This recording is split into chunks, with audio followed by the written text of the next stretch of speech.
మూడు జాముల రేయి గడువగా నాల్గవ జాము నడుచుచుండగా మంగళవాద్య మనోహర ధ్వనులు లంకేశ్వరుని మేలు కొలుపులు క్రతువులు నర్చు షడంగ వేద విధుల స్వరయుత శబ్ద తరంగ ఘోషలు శోభిల్లు సింసుపాస కలందున మారుతి కూర్చొని ఆలకించెను.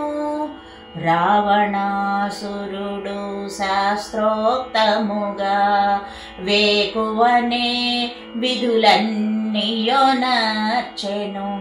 మదోత్కటుడై మదన తాపమున మరి సీతను మదిలో నెంచెను.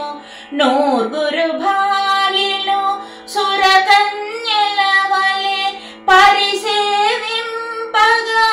దేవేంద్రుని వలె దశకంఠుడు దేదీప్యమానముగా వెడలెను అశోక వనము చేరగా.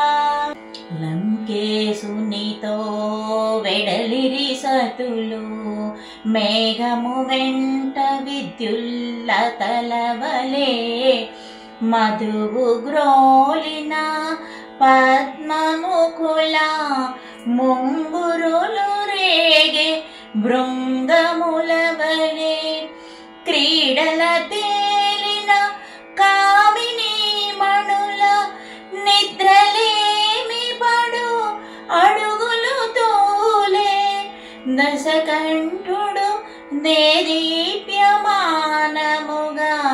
చేరెను అశోక వనము వేగముగా. లంకేశుని మహాతేజమునుగని మారుతి కూడా విభ్రాంతి చెందెను. దశకంఠుడు సమీపించి నిలిచెను. సీత పైననే చూపులు నిలిపెను. తొడలు చేర్చుకొని కడుపును దాచి కరములు ముడిచి చనుగవగాచి సుడిగాలి పడిన కదలి తరుగు వలె కటిక నేలపై జానకి తూలే. శ్రీ హనుమాను గురుదేవులు నాయద పలికిన సీతారామ కదా నే పలికెద సీతారామ కథ.